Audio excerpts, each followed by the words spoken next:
Uncle Sam's air power must be strong enough to preserve it. We are ready to fly, prepared to strike at any aggressor immediately. The aggressor or would-be aggressor must know in advance that his first thrust will draw swift and devastate. I believe, and I think you do too, that our ability to protect ourselves through air power is our best peace insurance policy. But air power means more than Army and Navy Air Forces. It means every activity that will strengthen U.S. aviation. A well-balanced, well-financed commercial airlines, serving as a market for new types of equipment. The research to develop such equipment, the manufacturing facilities to make it, trained personnel skills, and know-how. For we need a limitless pool of young men skilled in every branch of aviation. Civilian and military aviation must work together. In fact, that's the purpose of this picture you're about to see, to show the inseparable relationship between commercial flying and military aviation, and their parallel growth into air power, which, if I may repeat the thought, means peace power.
Yes, I see what you mean, Mr. Kent.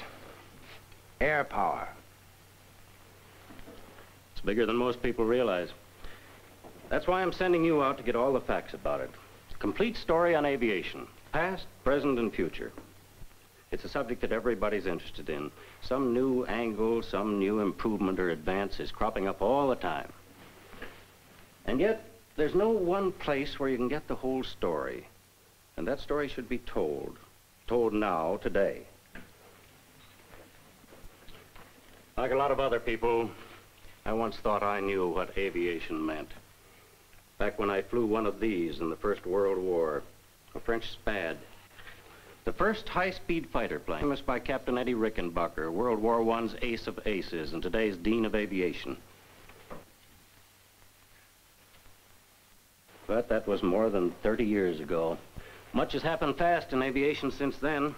Too much and too fast for most of us to realize how far we've come, what it means to us, and how far we're still going to go. And we should know. We must know if we're going to take full advantage of all that's in store for us. For aviation has come of age, exercising a tremendous and increasing effect on mankind, bringing us to the threshold of a magnificent future. And that's the story we want to tell. The one I want you to go out and get. Where we've been, where we are, and where we're going by air. Now that first part, where we've been, the history of aviation, how much emphasis shall we put on that part? History of aviation is very important. I've had the research department working on just that for several weeks. Betty? Yes, Mr. Kent? Bring in the aviation file, will you please? Right away, Mr. Kent. You see, Johnson, the history of aviation has been written in headlines. Dramatic, colorful, significant. Now, let's point up that significance. Here you are. Thank you, Betty. Did you get all your material together? Yes. I think you'll find that quite complete. Good. Well, for example, this is what I mean. Give that to Mr. Johnson. How many of us realize what really happened on that day? The day the Wright brothers first flew. At that moment, for the first time in history, man entered into a new element, the air. in order to get from one place to another, and all the puttering and tinkering that went into the development of pioneer flying. World War I. That was when aviation gave us the first demonstration of its power as a weapon of destruction, and first brought to the attention of the world great aviation leaders like Captain Eddie Rickenbacker. Then the 20s, when aviation spurted ahead. The first mail flight, important on two counts: the start of faster communication and the beginning of commercial aviation. The mammoth air industry we have today grew literally from a postage stamp. Lindbergh's flight, success over previous failure, fulfillment of an aviation dream, wing over vast reaches of water. The emergence of other famous names, heroes and legends in aviation, each one contributing much, many of them still contributing today. The beginning of regular scheduled passenger service, short hops, stepping stones to future greatness. Technological skills swiftly transformed this development period into national prominence, and keeping pace an entire new industry, one sparked by free enterprise, built by free men thinking freely, built from the ground up in a handful of years, an industry devoted to better and ever-increasing air transportation. Planes by the thousands, progressing through hundreds of designs, growing better, faster, more dependable, carrying more and more of the world on wings. Then another war, with air power wielding the greatest blows ever seen in history.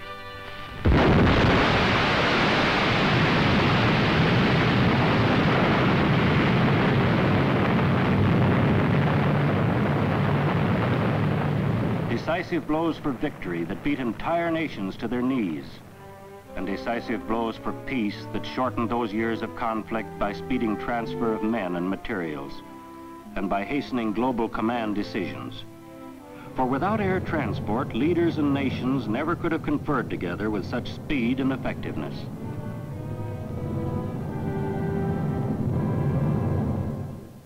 Now we have peace, but where do we stand?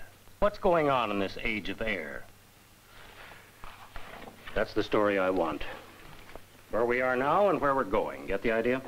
Right. And it's a honey of a story. It's one that's interesting from every angle. Everybody's interested in aviation. And aviation has an influence on everybody, one that's growing all the time. Keep that in mind when you're writing your story. Okay, and I'm going to get some first-hand information. I've already arranged to take a ferry flight to Miami with a friend of mine, Harvey Bond. Oh, fine. Wait a minute, did you say Miami? Mm-hmm. Good. See Eddie Rickenbacker, he's there now. I told him about our story, and he'll be glad to help you. Well, say, that's a break. Well, thanks for the tip, Mr. Kent. Goodbye. Good luck.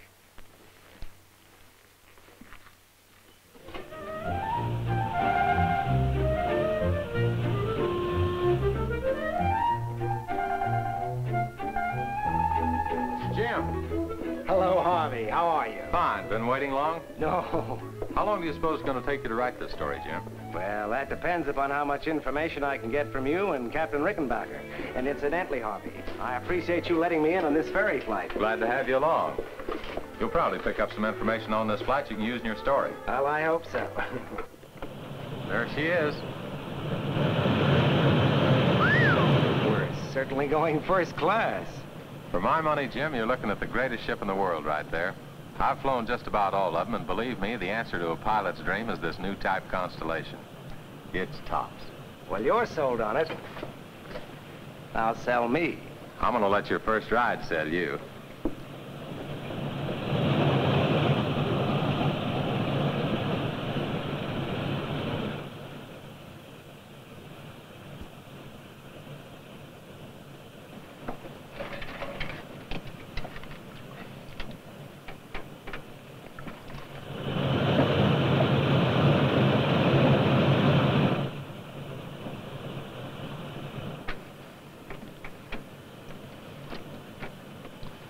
LaGuardia Tower, Eastern Airlines, Flight 6, ready for takeoff. Over. Eastern Airlines, Flight 6, LaGuardia Tower, cleared for takeoff. Over. Ready to roll.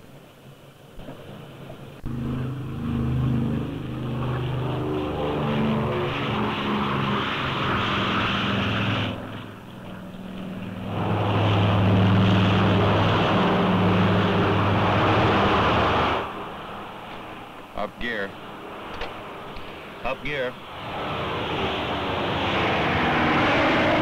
METO power.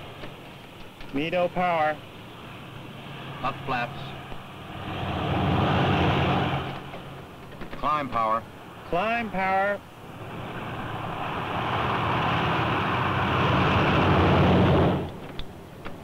Wow, you only took half the runway in that takeoff. That's right. Takes off in the shortest run of any large passenger airliner in existence. Climbs better than 1,800 feet a minute. Improved wing design gives the plane greater lift.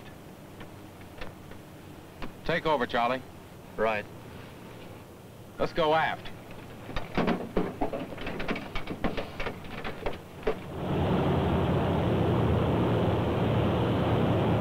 Here, Jim. We can talk better in here.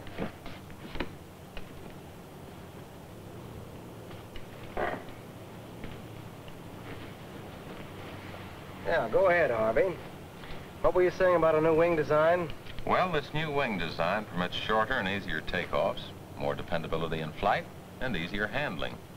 More dependable. Flies more easily. What else?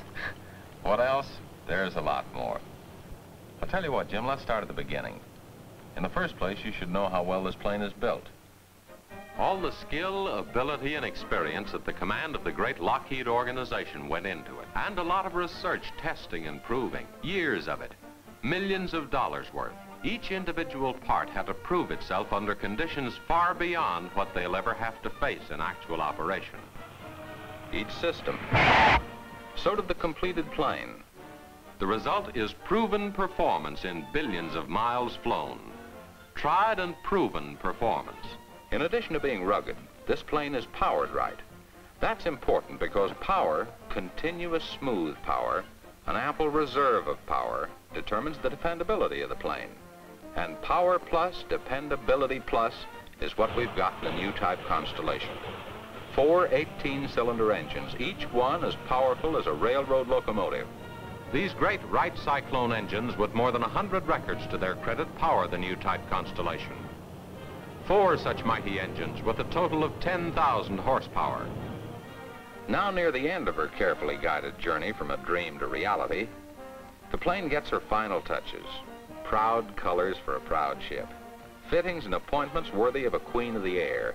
Ease and luxury built into the world's fastest and most powerful airliner. The world's most dependable airliner. No matter which individual airline she is destined to join, the new type Constellation will reign supreme in international air travel. These are just a few of the many famous airlines she serves.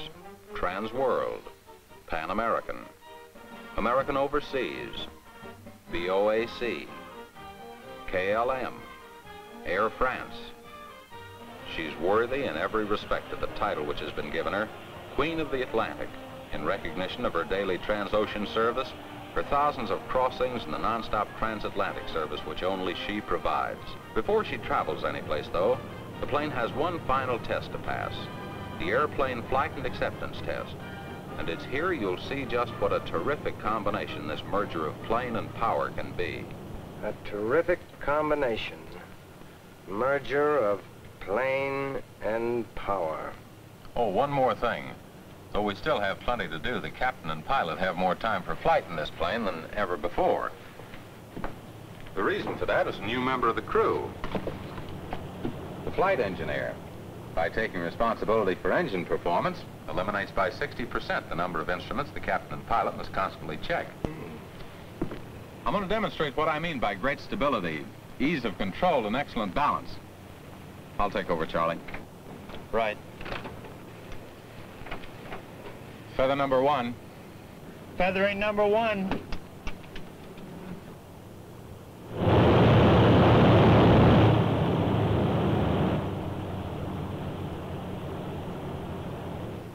Number 1 feathered. Feather number 2. Feather number 2.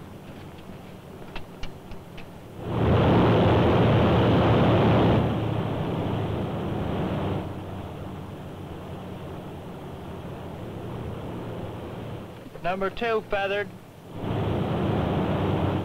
2 engines out and she purrs right along. Well, how can she stay up with only 2 engines? That's what I mean by reserve power. Plenty of it.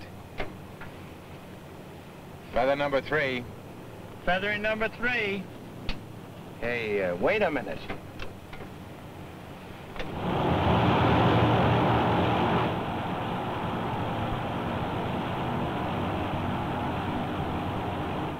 Number 3 feathered. 1 engine. And she still maintains smooth, steady flight.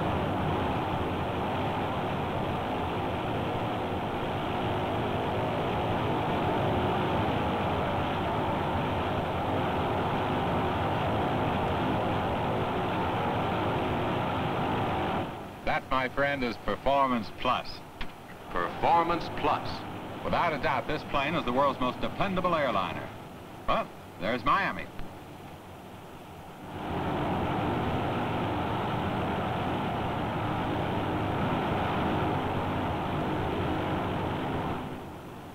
Ready to unfeather numbers 1, 2, and 3.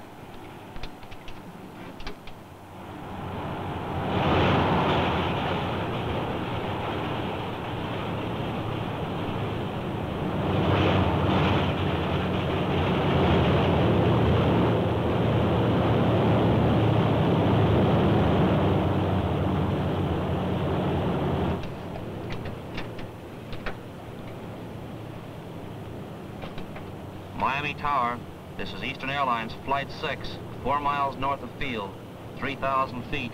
Request landing clearance. Over.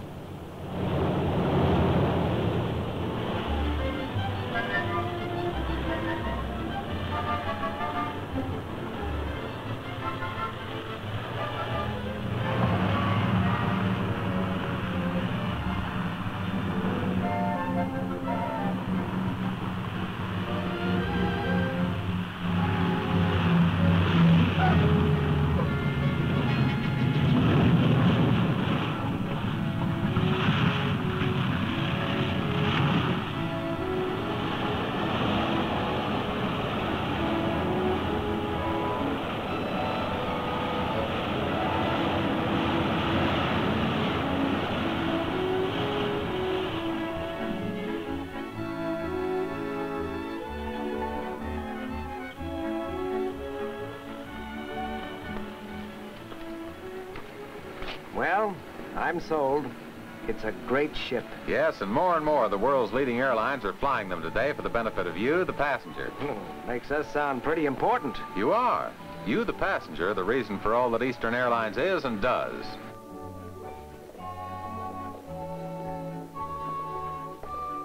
You see, pleasing you, the customer, is what motivates the combined efforts of many thousands of people.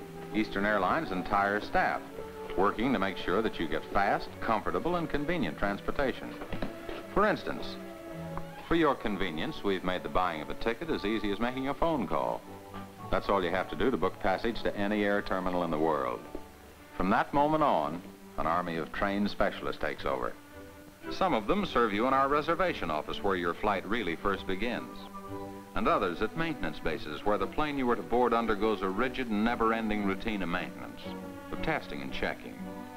This operation is duplicated in every great city of our system. As takeoff time approaches, more specialists.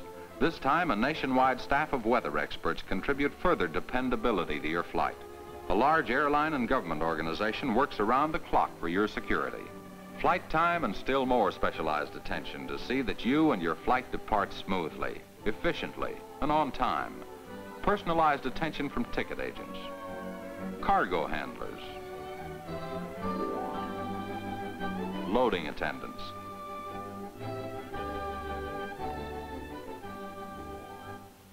ground crew, all working together as a team, your team. Their principal concern being to get you to your destination as speedily and comfortably as possible.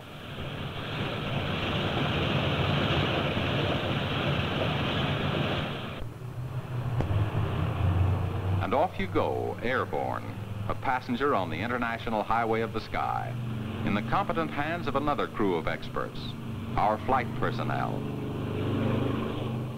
ensuring you the best in safe, speedy, and comfortable travel, relaxed and riding on top of the world. Experts skilled in catering to your pleasure. Things to read, yours for the asking. Pillows, writing materials, delicious meals graciously served. A very special guest of the line from takeoff to landing. Does that give you pretty much what you wanted to know, Jim? Well, it gives me a good start.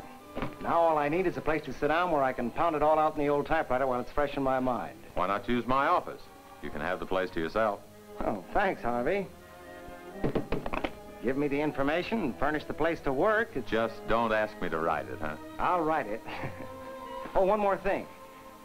If you see Captain Eddie... I'll take care of that just as soon as I check in. Right.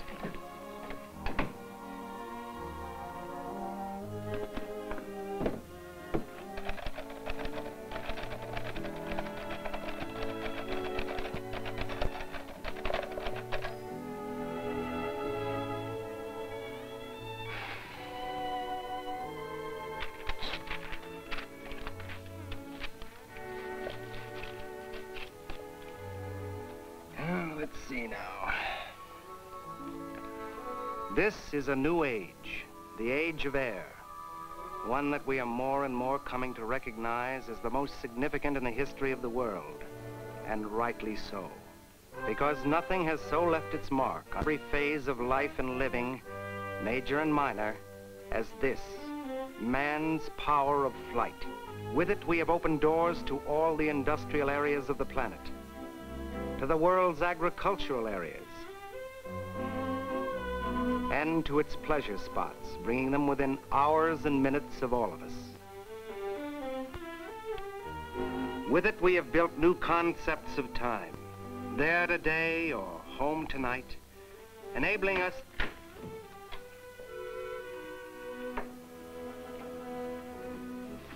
Hello, Captain Eddie. Hello, Jim. How's the story going? Well, I've just been typing up some of the information that Bond here has given me. He's given me a swell start. It was a pleasure, Jim. Now I'll turn you over to the captain. Oh, thanks, Harvey. So long.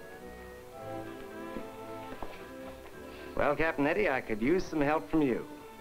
Fire away, Jim. You know I'm in your corner. All right, Captain. What I'd like to know is, just what is the future of aviation? Jim, there isn't any future in aviation. No future in aviation? That's right. The future's here today. The thing to remember, Jim, is that the future of aviation is not created out of the mists of tomorrow. It is built through today's and yesterday's sweat and work, through trial and error. Come here a minute. Jim, out there is an example of what I mean. The famous DC-3 was a milestone on the road to the future. The entire industry was virtually built around it. The DC-4 is a step toward the future. Another step, even more recent, is the Douglas DC-6.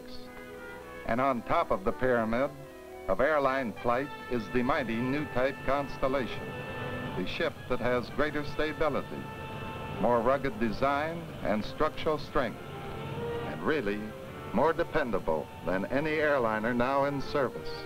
The airborne bridge between today and tomorrow, between the past and the future. I've seen much happen in aviation during my lifetime, but it's nothing compared to what's coming. Just as it's a far cry from those pin-feather warbirds of World War I to those we test today, so will tomorrow's planes outscale today's. This too is important. The success of future aviation also lies in our nation's capital. With proper government research and financial support, we should and will develop planes that can fly halfway around the world in less than 12 hours, or cruise between New York and Florida within a single hour. But let me repeat, such progress as this will take government aid. For neither the aircraft industry or the commercial airlines have the money it takes to pioneer tomorrow's super planes. For example, it would cost at least $25 million to develop a jet-propelled airliner as large as the Constellation. Such expenditures can be made only by our government. just as they were made, and still are being made, to other forms of transportation. Just as they were made to the automotive industry in the form of highway improvements, and just as they were made to the railroad industry in terms of land grants. To attain the same kind of progress, aviation must have encouragement from federal, state, and local governments. And here's something else to keep in mind. By reducing the United States to the size of Pennsylvania, plane speeds have increased the human understanding of our country. Now, swiftly and cheaply, all of us are able to travel more, thereby know and understand more about each other than any other people on Earth. In the same way, by shrinking the world to 1/10 its previous size, aviation can help advance global solidarity, world unity, and international peace, helped by travel-borne understanding. So will tomorrow's planes and tomorrow's aviation industry create still different and even more significant concepts of this world in which we live and the manner in which we do our living. It is a future which is limitless. Finally, the future in terms of the all-important question of air power must be considered and faced squarely.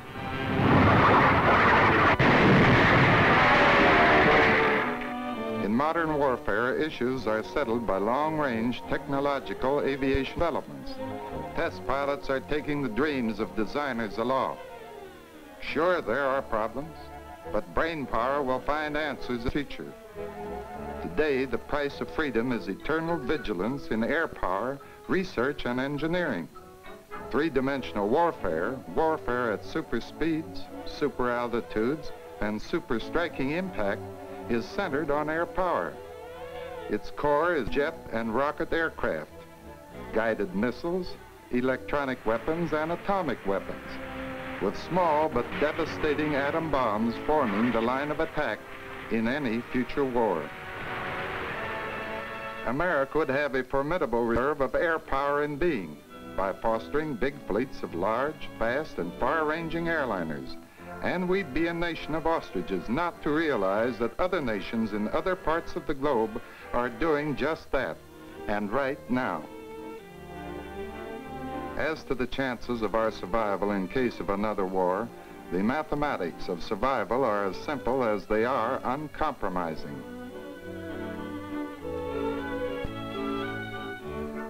Plane power production plus military air power plus commercial and civilian flying power equals peace power. A power that's truly a messenger of commerce, insurance for peace, and ambassador of one world friendship and solidarity. The universal highways of air around this shrinking world can and must ultimately serve the brotherhood of man for the interchange of ideas and ideals.